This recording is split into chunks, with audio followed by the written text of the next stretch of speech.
एकादशी का लोग व्रत करते हैं, करना भी चाहिए। परम भगवदीय जीव एकादशी का व्रत करते हैं कि हम भोजन छोड़ देते हैं, हम ये नहीं खाएंगे, हमारी एकादशी है, हम ये नहीं खाएंगे, हमारी एकादशी है। पर शिव महापुराण की कथा कहती है कि एकादशी सफल कब होती है? जब आपकी 5 कर्मेंद्री, 5 ज्ञानेंद्री और 1 मन ये आपके कंट्रोल में हो, तो समझ लो कि एकादशी पूर्ण हो गई और एकादशी का फल आपको प्राप्त हो गया।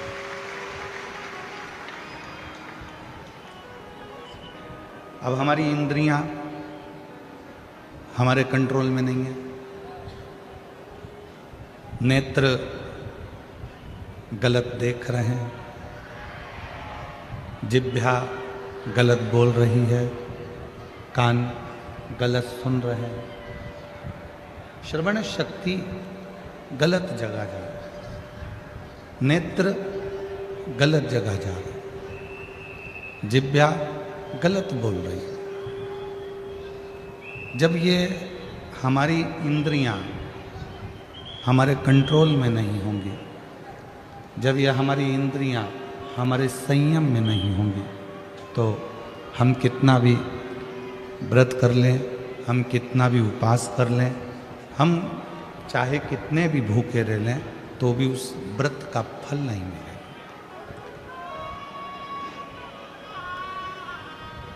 व्रत का फल कब मिलता है? जब हमारी इंद्रियां हमारे काबू में, कि नेत्र दिए रे तूने दाता बन के, नेत्र दिए रे तूने दाता बन के, और कभी नहीं दरस कियो दयालु मैंने अवगुण बहुत कियो, अवगुण बहुत कियो, दयालु मैंने अवगुण बहुत कियो। और मुख तो दिया रे तूने दाता बन के, मुख तो दिया रे तूने दाता बन के, कभी नहीं भजन कियो दयालु मैंने अवगुण बहुत कियो, कभी नहीं भजन कियो दयालु मैंने अवगुण बहुत कियो, अवगुण बहुत कियो दयालु मैंने अवगुण बहुत कियो। ये संसार सागर में आने के बाद यदि मैंने अपनी इंद्रियों को संयमित नहीं किया, संसार सागर में आने के बाद हमने अगर अपनी इंद्रियों को काबू में नहीं किया, तो फिर ये मानव का देह बेकार, फिर ये मानव का देह बेकार। अगर हम अपनी इंद्रियों को काबू ना कर पाए, प्रेशर खोलो, प्रेशर नहीं आ रहा, अंदर भी नहीं आ रहा, बाहर भी नहीं आ रहा, अपनी इंद्रियों को काबू करा, तो समझो कि हमने एकादशी का व्रत किया। यंत्र रखो, घर में कुबेर यंत्र रखो, घर में ग्रह दोष निवारण यंत्र रखो, घर में वास्तु दोष निवारण यंत्र रखो, घर में तुम चाहो जितने यंत्र रखो, वो यंत्र कब काम करेंगे? वो यंत्र कब काम करते हैं? जब तुम्हारे यहाँ षड्यंत्र ना, जिस घर में षड्यंत्र होता है उस घर में यंत्र भी काम नहीं।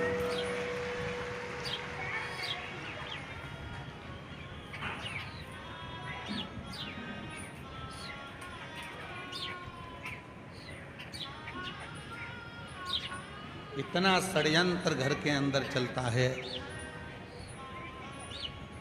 कोई ये भड़काएगा, कोई वो भड़काएगा, कोई कुछ कहकर जाएगा, कोई कुछ कहकर जाएगा, कोई कुछ बोल कर जाएगा। भाई भाई में षड्यंत्र चल रहा है, बहन भाई में षड्यंत्र चल रहा है, बहू सास में षड्यंत्र चल रहा है, देवरानी जेठानी में षड्यंत्र चल रहा है, पड़ोसी अड़ोसी धड़ोसी सब में षड्यंत्र चल रहा है। अब ईमानदारी से बोलो, इतने षड्यंत्र यदि घर में इतने षड्यंत्र चलेंगे तो कोई यंत्र तुम्हारे यहाँ काम करेगा? अरे बोलो तो जम के, नहीं कर सकते। षड्यंत्र घर में चलना बंद हो जाए, बहू सास का षड्यंत्र चलना बंद हो जाए, ननंद भाभी का षड्यंत्र चलना बंद हो जाए, बेटी माँ का षड्यंत्र चलना बंद हो जाए, बाप बेटे का षड्यंत्र चलना बंद हो जाए, भाई भाई का षड्यंत्र चलना बंद हो जाए, रिश्तेदारों का एक दूसरे के प्रति षड्यंत्र चलना बंद हो जाए। जो ये षड्यंत्र चलता है तो कोई यंत्र भी काम नहीं करता। यंत्र कब काम करेगा? जब आप षड्यंत्र से दूर हो।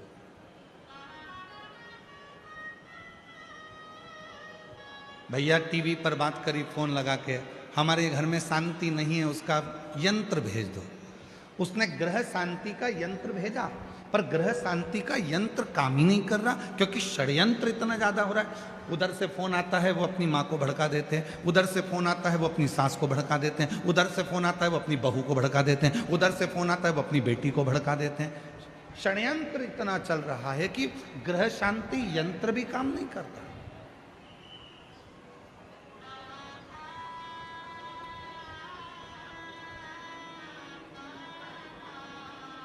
वो ग्रह शांति यंत्र भी काम नहीं करेगा अगर षड्यंत्र है। फिर किसी ने कहा कि महाराज जी हमारे घर में वास्तु दोष हो गया। वास्तु दोष हो गया, तुमने इधर की सीढ़ी तोड़वा कर उधर सीढ़ी लगवाई, तुमने दुकान बदल कर देख ली, तुमने घर बदल कर देख लिया, तुमने रिश्तेदार बदल कर देख लिए, तुमने घर की दिशा बदल कर देख ली, तुमने सोने का पलंग बदल कर देख लिया, तुमने रसोई घर बदल कर देख लिया। शिव पुराण कहती है जब तुमने सब कुछ बदल कर देख लिया और तो भी वास्तु दोष शांत नहीं हो रहा, तो अपने आप को थोड़ा सा बदलना प्रारंभ करो, तुम्हारा ग्रह का दोष और वास्तु दोष अपने आप शांत हो। हम बदल नहीं रहे, हम बदल नहीं पा रहे, अपने आप को नहीं बदल रहे। सास कहती है मैं नहीं बदलूंगी, बहू कहती है मैं नहीं बदलूंगी, बेटा कहता है मैं नहीं बदलूंगा, बाप कहता है मैं नहीं बदलूंगा। बदलेगा कौन? सीवर वाला महाराज बदलेगा कौन?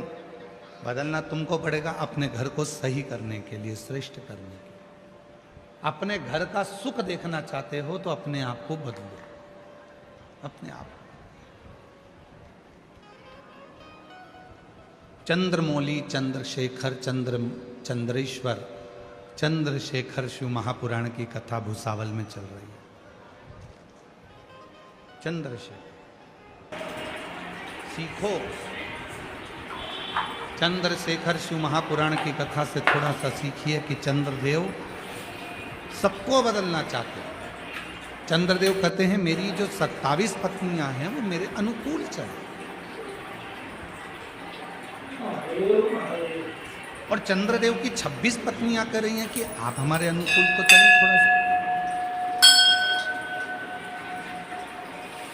दूसरे को झुकाने से पहले अपने आप को झुकना पड़ेगा। एक गुरुजी आ रहे थे घर पर, मम्मी पापा ने, माता पिता ने छोटे से बच्चे को समझा दिया, सुनो आज शाम को 4 बजे गुरुजी आएंगे, ठीक है, प्रणाम करना ठीक है, दंडवत करना ठीक है। बच्चे ने कह दिया ठीक है। शाम को 4 बजे गुरुजी आ गए। माँ ने अपने बेटे को बुलाया, बेटे को बुलाकर कहा चलो गुरुजी को प्रणाम करो। बच्चा कहने लगा नहीं करना। माँ ने फिर कहा गुरुजी को प्रणाम करो, अपने गुरुजी हैं प्रणाम करो। बेटा कहने लगा नहीं करना। इतने में माँ ने फिर बेटे को बुलाया, गुरुजी को प्रणाम करो, नहीं करना। माँ ने 2 थप्पड़ दिए, गुरुजी हैं प्रणाम कर, नहीं करना। पिताजी आए, पिताजी ने कहा बेटा अपने गुरुजी हैं प्रणाम करो, नहीं करना। गुरुजी हैं अपने प्रणाम करो, नहीं करना। पिताजी ने भी 2 थप्पड़ दिए। इतने में गुरुजी ने कहा क्यों मार रहे हो? माता पिता बोले ये प्रणाम नहीं कर रहा। गुरुजी बोला नहीं कर रहा तो मत करने दो, तुम दोनों तो करो, तुम दोनों तो प्रणाम करो। और जैसे ही माता पिता ने झुककर प्रणाम करा, इतने में बच्चे ने साष्टांग दंडवत कर लिया।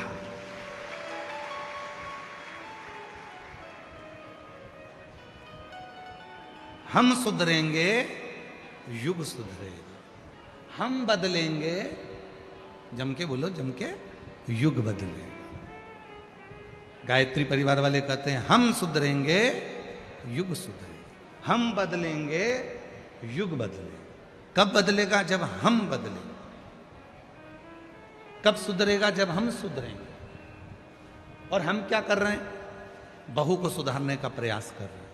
हम क्या कर रहे हैं? सास को सुधारने का प्रयास कर रहे हैं। हम क्या कर रहे हैं? बेटे को सुधारने का प्रयास कर रहे हैं। हम क्या कर रहे हैं? बाप को सुधारने का प्रयास कर रहे हैं। हम क्या कर रहे हैं? भाई को सुधारने का प्रयास कर रहे हैं। हम क्या कर रहे हैं? बहन को सुधारने का प्रयास कर रहे हैं। सबको सुधारने का प्रयास करा, पहले अपने आप को सुधारा।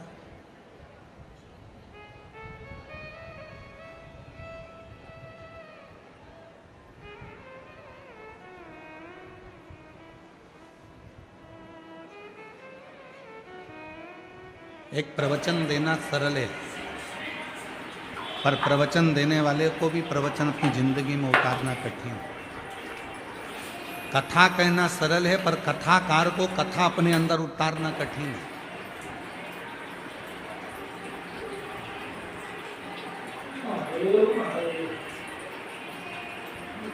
आज के जमाने में ढेर सारे कथाकार मिल जाएंगे, आपको कथा भी कहते हैं, पर वो कथा अपने जीवन में उतारते कितना उतार।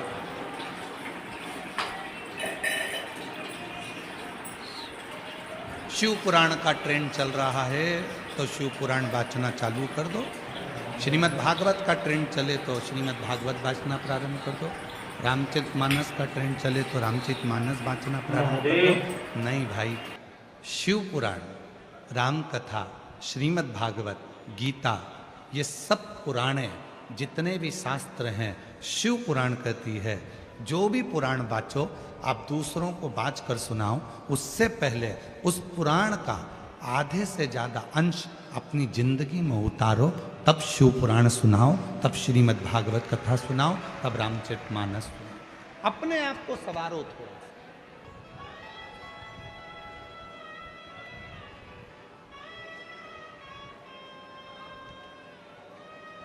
कितना सुंदर प्रसंग है। एक पंडित जी कथा सुनाने गए। कथा में वो बोल रहे थे कि भव सागर से पार उतरना है तो भगवान शिव का नाम लेना पड़ेगा। नमः शिवाय जपो, श्री शिवाय नमस्तुभ्यम बोलो, ओम नमः शिवाय जपो, पार उतर जाओ। 3 महिलाओं ने बात सुन ली और तीनों महिला सिर पे अपने माखन की मटकी, दूध की मटकी लेकर दूसरे गांव में दूध बेचने जाती थी। बीच में नदी पड़ती थी। तीनों महिला रोज नाव वाले को बुलाती थी, नाव वाले को थोड़ा सा पैसा देती और उस पार उतर कर दूध बेचकर आ जाती। तीनों महिलाओं ने नाव वाले को बुलाया। इतने में एक महिला ने कहा कि अभी